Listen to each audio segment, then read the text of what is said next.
4:7, so place yourselves under God's authority, resist the devil, and he will run away from you. Mag-apo ka man sa dahil ka Diyos sa katapusan na niyang sa pinibos ng malaga ng Ginoo na magpapahambit sa mga pulong na nasulat sa balang kasulat. Nagkahiusa o magkahiusa kami na ikan sa pinakabata karon Lord hangtod sa pinakahantong. Magkahiusa kami Ginoo na simbahan ka, pinaagi sa paghatag o pagkaroon, pag-respeto sa imong mga pulong. Ulay bisan kinsa, ulay bisan unsa nakasikas palibot na makadisturbo ka na mo Ginoo, aron among ipailan nga kami tinuod ng kakot niya.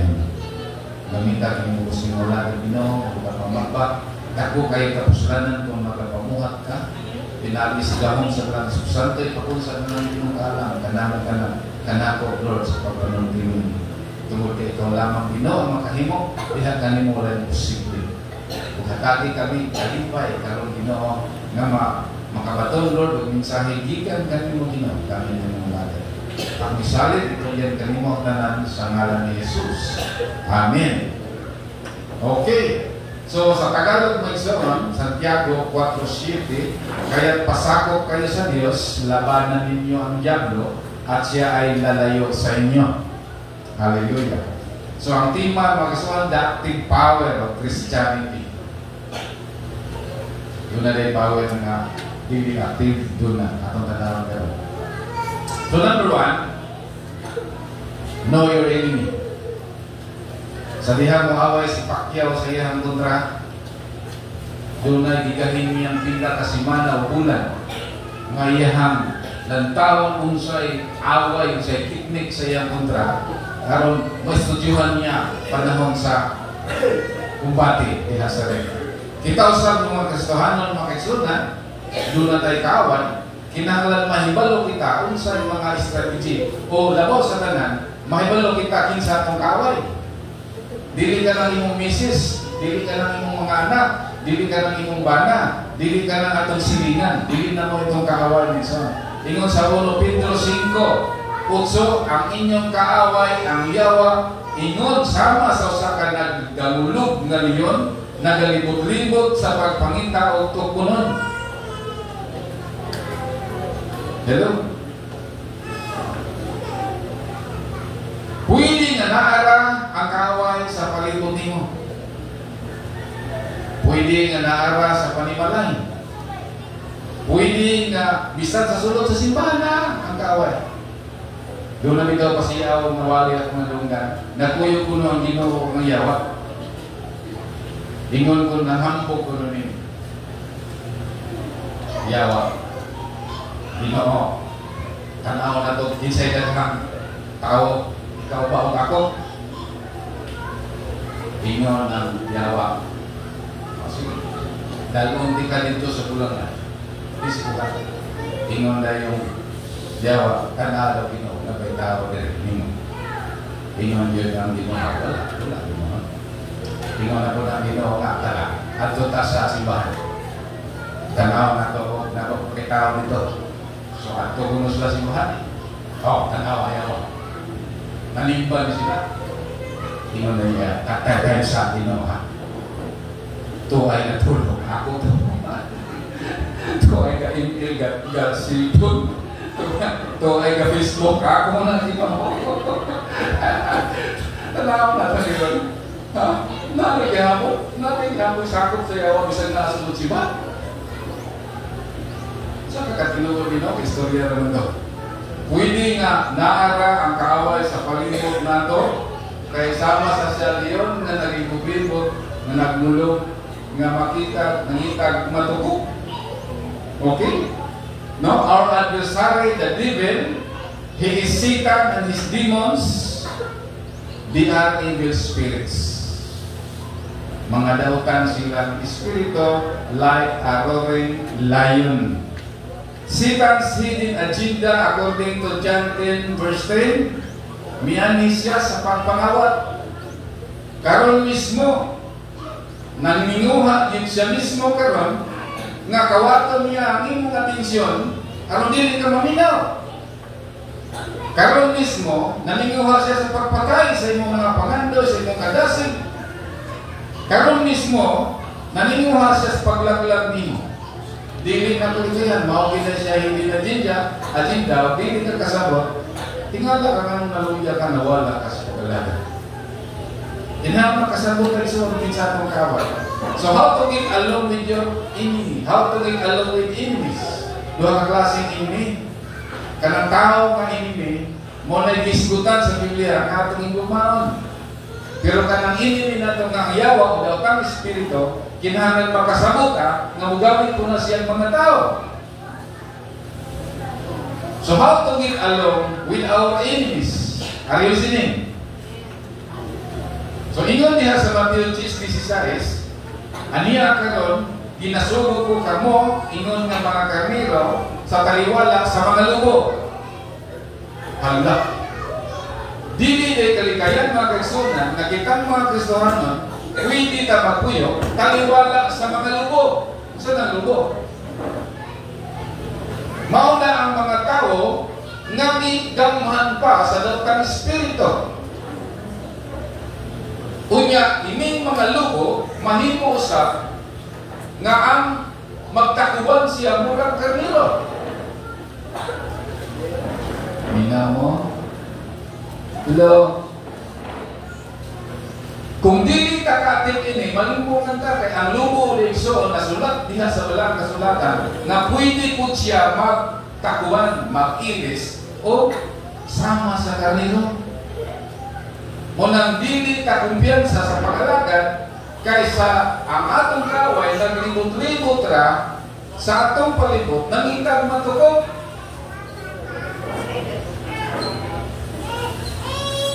Kunya, how to get along without enemies? Are you listening? Ingon din busa magmakinaadmanon kamo sama sa mga bitin o magmaligdong kamo sama sa sanampati.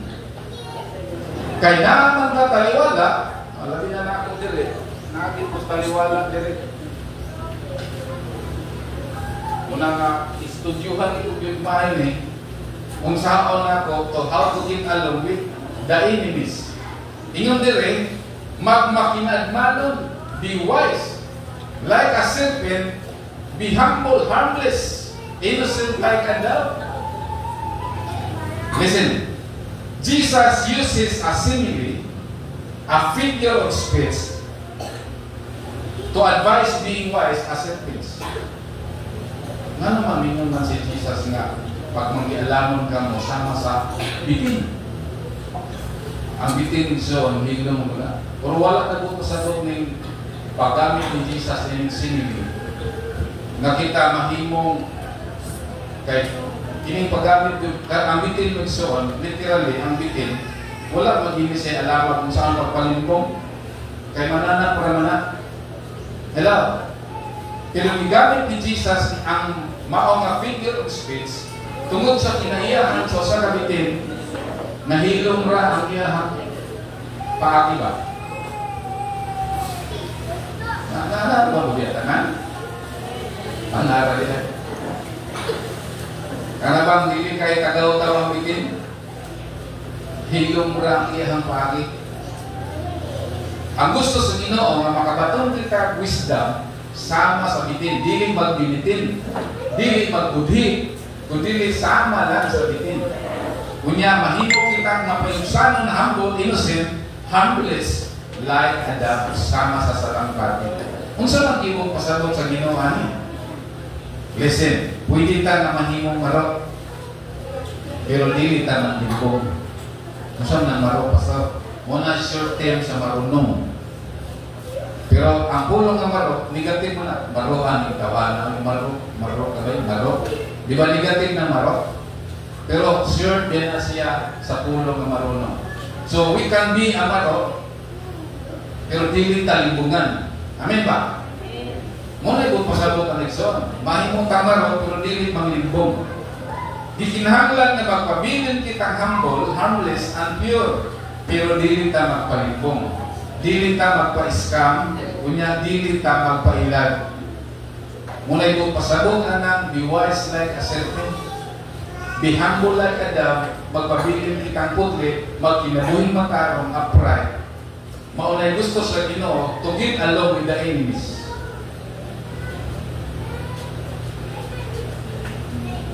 Karon na sinabi na kung saan, I am living along with enemies. Sa pagkanyang puntak, iting talang puntak. Pwede kita nga maghago, listen, pwede kita nga maghago sa buluhaton, apan dili na ito tugutan nga pahimuslan kita sa uban nga dili mo hatulog kahimayan sa Diyos. Dili ta gusto migsuon nga nangalagad ta sa Ginoo niya, musugot ratag i-take advantage ta sa uban alang sa ilang personal na kakagawa o katuyuan. Pwede ta maghago, magsakripisyo sa buluhaton, kung dili na ito tugutan nga mundo na yung take advantage na ito migsuon. Kung itong pasabot ang be wise like a serpent, be humble like a dove. Pwede kita nga mutabang apan doon ay tumong alam sa ilang kaluwasan. Muna itong pasabot anak, be wise like a serpent, be humble like a dove. Kung mubuhis lang takwarta, mugas to takwarta, kung walay kabahin sa paghimaya sa Ginoo, ang tanan kakawangan ang imong igasto. Are you listening to me? Ningon gani si Pablo, bisan pagsunugon, bisan pag-ihatag ang tanan. Kung may gugma, sama lamang sa piyang-piyang, saba, walay kapuslanan, alimugmug. Sumunay kong pasabot anang, be wise like a serpent, be humble like a dove. Nagplanong kang mutabang, labi na sa mga kalamidad, be sure na kabahin ang Ginoo ang iya ang mga tuyuan sa akong pagkaroon. Hallelujah. So listen, Satan's greatest weapon. Kung sa mga ay pamaagis yawa. Ngunit Satan's greatest weapon, lust of the flesh. Kung dili takabantay so takabalo pa. Social media,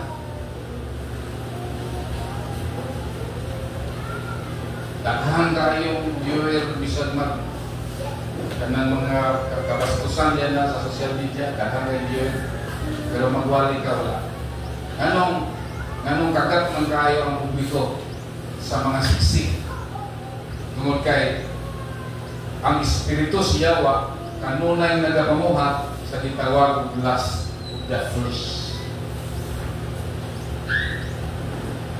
Ako nagulog ko sa kuwang mga pagumangkon sa Davao, hilig kayo pasunsyo. Ingat ko sila, hindi ko ikanaw. Ito kang talag na, huwag kong puno sikat, huwag kong puno income. Tungod kay karon ang pangibog sa unod. Hilarihan, mga kaisunan. Dayon, the greatest weapon of Satan is lust of the eyes. Pirting ninduta o daghan kay kalanaon, mga kaisunan, nga makaibog kayo sa kinabuhi. Daghang kagwarta gikan sa pagkaon, sa mga butang, sa mga praktis, maibog yun ang atong mata. Wala nang kamagunahuna o kinahanglan ang atong ginahuna na ibog lang kita. Bisag daghan na kay sinina, mangukay gihapon, mamalit gihapon sinina. Bisag na kay iPhone 14 at na po sa 20, iPhone 30, 50, doon na ba?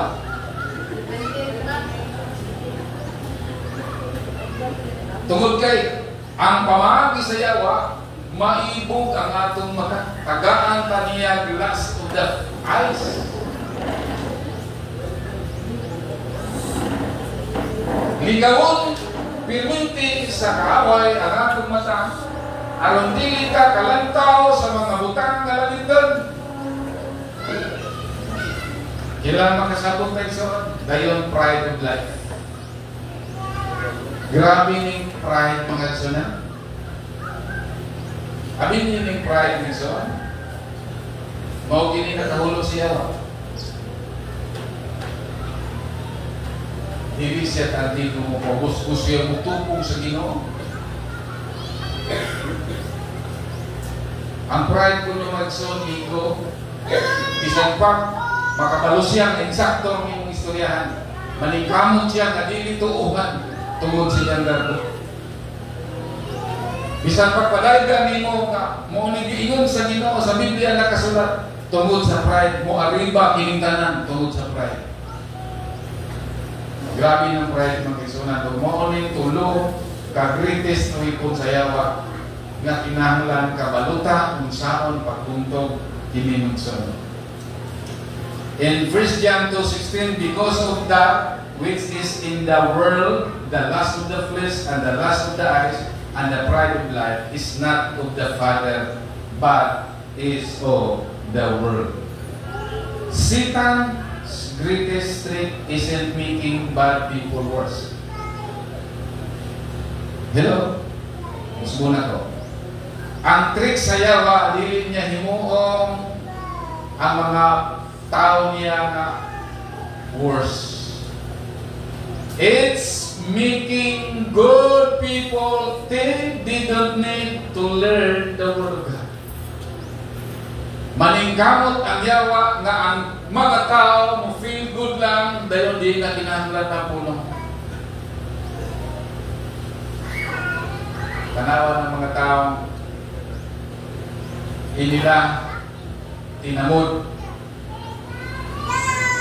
Wala na yung time na Bible study, wala na yung time aminaw sa puno. Maayo man silang tao. Okay na sa yawa nga mutuo ka sa Diyos. Okay ko lang sa Diyos. Okay na yawa na. Kaya parehas na sila. Santiago 2:19. Ikaw nagatuo nga usara ang Diyos, nagabuhat ka o maayo, ang mga yawa nagtuo sa nagapamulong pa. Okay na siya ang mutuo ka ang Diyos ay. Kasi ito, umpun ka o ano. Okay ra sa yawa nga musimpa ka panaksa. Hindi mo yung mayawa na sa mong tanggong magsimba eh. Okay ra sa yawa nga mukanta po kakaspiso. Okay ra sa yawa magsawan. Okay ra sa yawa nga mutugtog po kag-instrument sa church. Okay na sa yawa. Okay ra sa yawa nga maayo ang imong moralidad. Satan has convinced people that morality equals spirituality. That being a good person is the same as being Christian. And that if you live right, treat people well, and avoid big sins, you're acceptable to God. That is the trick of Satan. Ayaw ka lang ay mumulina. Yan ang maayo kang tao. Wala na ang Christianity. Magtinurong lang ka niya. Ayaw na yung mutagan ng mga tao. Ayaw lang pagpatay. Ayaw pagpanulis. Ayaw pagpangalat. Okay na lang sa Ginoo. That is Satan's trick. Karon dili ka magtuwan sa Ginoo sa iyang mga puno. Napabulihan. In Romans 10:3, for they are ignorant of the righteousness that comes from God, while they try to establish their own, and they have not submitted to God's righteousness. Our own righteousness, our own goodness is like a filthy rag before the eyes of the Lord, because only Jesus, our righteousness. Okay ra sa yawa nga matinabang ng kasauhan. Hello? Daghang matinabang ng siyang pagbisimba. Huwag magtagad si Ginoo. Okay ra sa yawa. Okay ra sa yawa nga maayo kang tao alang sa uman. Mas ganahan ganin po na yawa nga successful ka sa imong career. Kaya musamot ang imong garbo, di na kamoy lang pastor, di na kamoy lang Ginoo. Kaya successful man ka sa imong career. Okay kay yawa na yun. Ang dili ganahan sa yawa, listen. Ang dili ganahan sa yawa, kung musugod na ka sa pagsugod ka sa Ginoo. James 4:7, submit yourselves therefore to God, resist the devil, and he will flee from you. Pag musugod na kagsubitar sa Ginoo, dili na gyud ganahan ang yawa, kay siya ako karating na gidagan.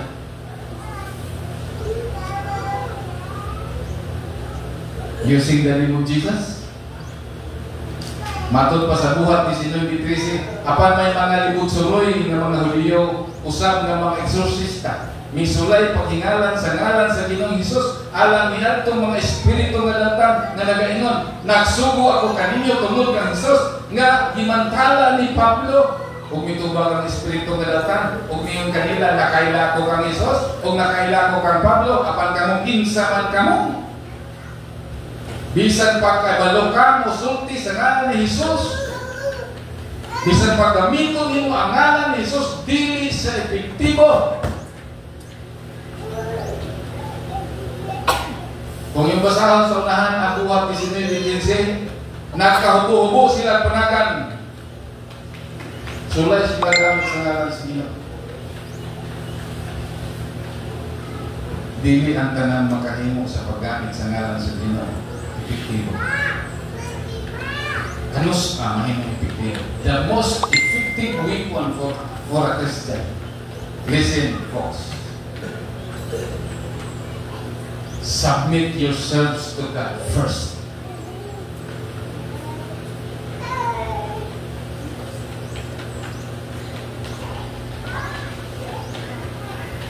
Sa bago kong ako naging so, pati naman kong dasiga daan, when I was 5 years old, grade 5 yan, daan akong magbasa ng gitara, magdalang Biblia sa eskwelahan, hangtod na high school, daan akong makiksunan nga religiyoso, kaya nagbatak ko, dikan sa kabag sa ko hangtod sa UCCP, daan akong pwedeng dasiga ng Biblia. Pero sa dihan na born again ko, nakasabot na ko sa spiritual warfare. Sa dihan na bautismuhan ko, born again, grabe ang teaching. Dinali ko katanaw TV sa akong mentor. Grabe yun, buwasa. One time makaisaunat. Idala ko higda dito sa haunted house nga duha na kalulog-lulan yan, namatay itong balaya. Walay nagpuyo, ilalong sa dakong kahoy. Mangkoy ang gipiyalan, perting giuba, dayon nanghigda nga natulog mi dito. Katong katriha di ay og mga banig ug mga habol ug muskitero, mao ra toy mga dikamatyan. Atong iyang mga buwan. Alas 5 sa kadlaw iso milagaw ako manigo nga song leader, kaya ni leader. In 5 minutes time, hingugaw ra nang puntahan ng iyang iyot. Pag-anak na ito magsuon, pwede mag-yung ang tao. In a seconds, kaya akong bugnok, as in wrestling din sa 3 rounds wrestling. Kaya meron akong gigamit sa ngalan ni Jesus na nasa ritmon. Nakadundo mo akong salida na ghost fighter.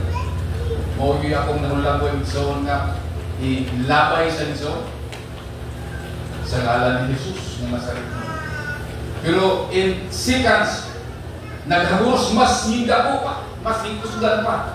Bugno na sa bison. Hapin na yung kumamatay ang bison. Ang katurang panahon na sa Malangas, Sambuanga del Sur. Halos kada simana doon ay nangamatay sa urong.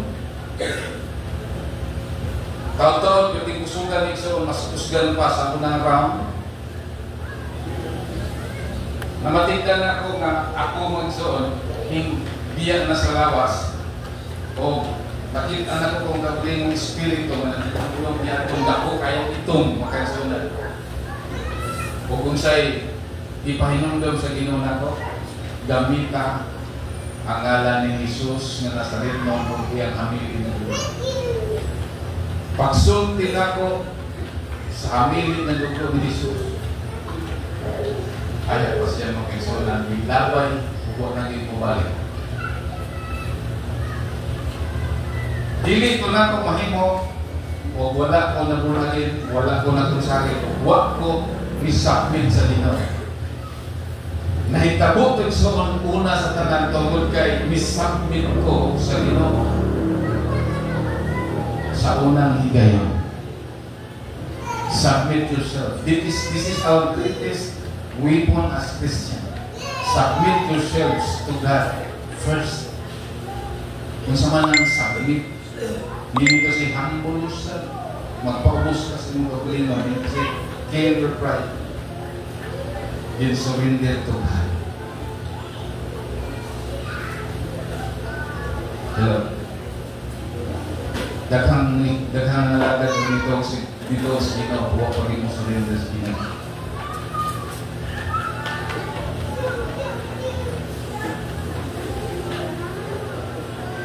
Ganun dili pa nato mabuntok pag-ayaw ang atong mga mahal sa kinatuloy, ang mga espiritu, ang mga strongholds, tungod kay wala pata hapkartin pa ang atong pag-surrender sa Ginoo.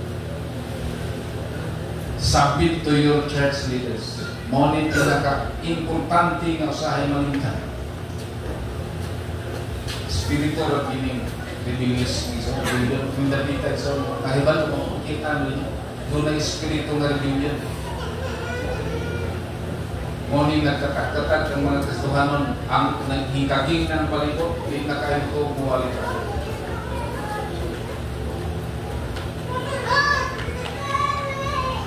Mo tukpak na galing ka sa inyong leaders, kuyaw na ganito, kuyaw ka na na spirito. Musukol na ka-leaders, di pa mo submit, musukol mo yun. The greatest weapon of Christianity is to humble yourself, surrender to God, submit to your church leaders, and obey the word of God. Obey the word of God. Then you can effectively use this power. Listen, you can effectively use this power. Nasulayan na ako sa wala lang ako ni Master Pinilasa kay mura pa. Di kaya, nasulayan na ako sa liyan po nakin ko. Nagpuyog ito sa Espiritu. Hingagi ko niya itong nagmarchit pa. Kanang ilahang mga hait and silbyo ipang pangalan din, ipang sayo na pila na. Isulayan yung ako kay bago pa man ko, isulayan na. Nag-rebuke na ko na sa kagot. Nag-deliver ko ato ka ng minangkang disiplina. Hinguno ko kay malingaw ko ng magic puso na sa mukha. Di-rebuke ko ito ba na pisawan. Kapit na tusok. Ingon siya, announce din siya. Kining ato magsawan, di lang, ayaw lang yung hilati kay lumingaw lang yung mukha. Kaya marasa ko lagi palyar, yan magic. Isulayan ako, review ko siya. Pero di na gusto kinawa, hindi na ito inalamang paggamit. Gawang siya kinawa. Gawas kong harmful mga kaison na sa kanilang. So nasulayan ako paggamit. Kalawan ng mga kaison, nakasinati ko, kaisog, sa dihang nasinatin ako ang kahong sa Ginoo. Kalawan ko ngit-ngit, kalawan ko mga langgang na kulakit panahon sa gabi para na ko wak-wak na yan. Inikahurot sa akong kalaw, huwag na'y mabilit na isuon, magsalimuang di ba? Pero nakay ngalan sa Ginoo, nakay gahong sa Ginoo, nahibalo na ka kung sa gahong sa Ginoo, you can effectively use this power by the blood of Jesus Christ of Nazareth. Ganong kinahanglan mo na is Nazareth? E daghang Jesus. Hello? Hello? Daghang Jesus. Daghang yung Kristo. Daghang. Kung nagsakyaw ka Kristo nga dili sa sayo, hindi na mao ka Kristo. Igamit na sa relihiyong igsoon nga Kristo. Mateo 24:24, mutungha ang daghang mga Kristo. So kinahanglan kumplito by the blood of Jesus Christ of Nazareth.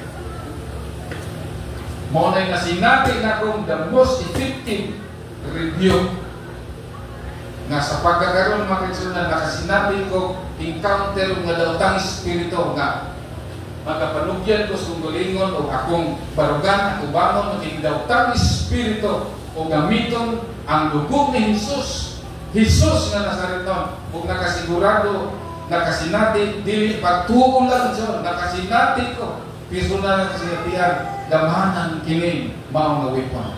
Pero ayaw kalimot, submit first to God. God is the most powerful being.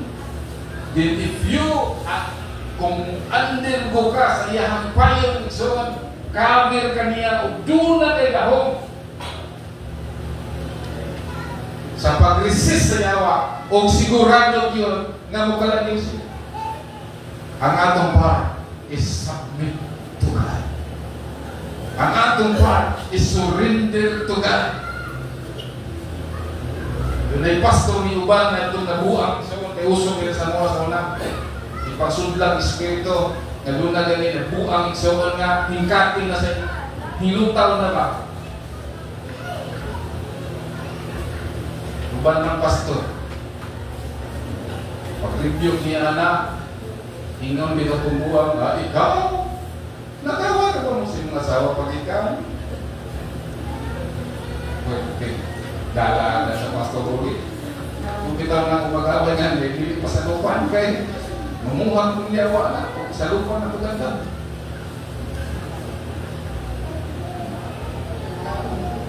This is our great we want as Christians. We're facing a spiritual battle every day. Ninintag na mga kisunan, gusto ba ka na buntugon ang mga stronghold sa inyong kinabuhi? Gusto ba ka na buntugon ang unbelief sa imong family, kauban sa imong family? Gusto ba ka na madala sila nandito bilang sa Ginoo? This is a stronghold, unbelief, rebellious spirit, busog na musukol at magkatamunan karon. Mga kisunan, that is evil spirit, dili na sila mga itong kontra. Dautang Espiritu, hantod nga dili ta mo surrender sa Ginoo, wala tay lahong nga mumunto ganan nila. Apan sa diha nga mo surrender ta sa Ginoo, nagsaad ang Dios, nagsaad ang pulong sa Ginoo. Resist the devil and he will flee away from you. So kung willing ka so manindog ka, sugdan nato ang atong bahin aron makabaton kita kahong to resist the devil and he will flee from us. Mga panindog ka, doon ay karaang kanta na akong nanindog na gusto. Kung katahon niyo, kung katahon niyo,